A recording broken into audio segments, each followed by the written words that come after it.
కనపరిచాడు. మనం చనిపోయిన తర్వాత సాక్ష్యం చాలా గొప్పది.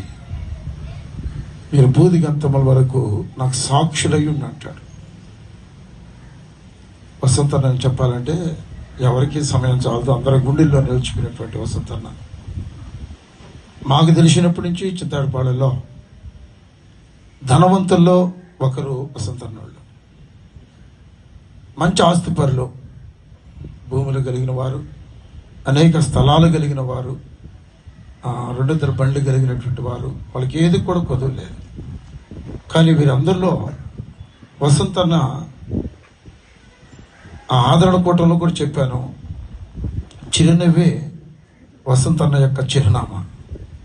ఒక్కరిని దూషించినట్టు కానీ నాకింత డబ్బు ఉంది, నాకింత ఐశ్వర్యం ఉంది, నేను ఇంతగా ఉన్నాను అని ఒక్కరిని కూడా ఏలితే చూపిన వాడు కాదు. పగస్త్రింట్లో కూడా భోజనం చేయగలిగిన మంచి మనసు కలిగిన వాడు వసంతన్న. ఎవరినైనా కూడా ఒక చింతాడపాలమే కాదు, రాసిపాలెం కావచ్చు, వాలెడిపాలెం కావచ్చు, మెట్టపాలెం కావచ్చు, ఆగుతోట కావచ్చు, ఇట్ మే బి నెల్లూరులో కావచ్చు, ఎక్కడికి వెళ్ళినా కూడా వసంతరావు అంటే ప్రేమింపనటువంటి వాడు ఎవరు కూడా లేరు.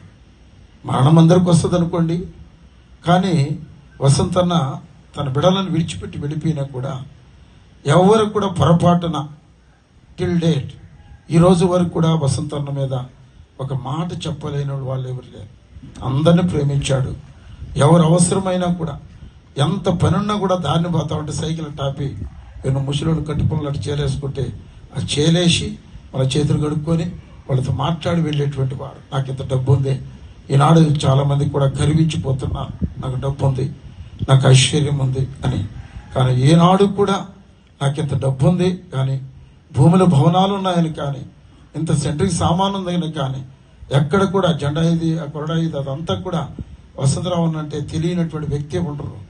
అలాంటి వ్యక్తి నిజంగా మన గ్రామం నుంచి వెళ్ళిపోవడం చాలా బాధాకరం. కాబట్టి కుటుంబానికి దేవుడు ఆదరణ ఓదార్పిచ్చి జరగవలసిన కార్యక్రమం అంతటి కూడా దేవుని యొక్క సన్నిధిలో వాడబడాలి. ఇంకొక మాట చెప్పి నేను సమయం దైవసేవకులకు ఇస్తాను.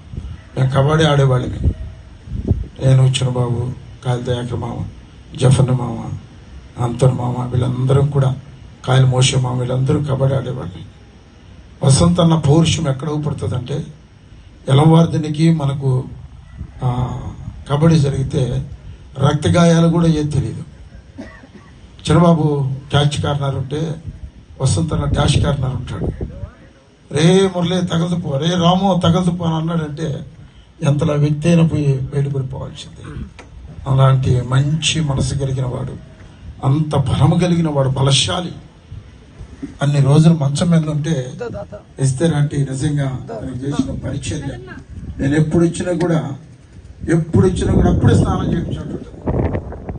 అంటే ఎప్పుడు ఇచ్చినా కూడా నేను చెప్పేది, నీవు అతనికి భార్యవి, నీకు అతను భర్త, కాబట్టి చిన్నతనంలోనే పెళ్లి చేసుకున్నావు అని చెప్పినా కూడా ఏ రోజు కూడా నేను వసంతన్న మురికిగా ఉండడం నేను చూడలే.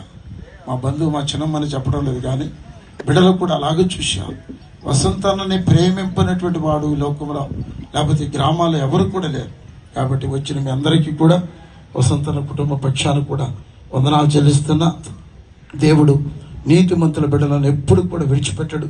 యథార్థవంతుల యొక్క కుటుంబాన్ని ఎప్పుడు కూడా ఆయన విడిచిపెట్టేవాడు కాదని ప్రభుత్వం తెలియజేస్తూ ఈ సమయం ఇచ్చిన దైవ సేవకులకు అప్పగిస్తున్నాను.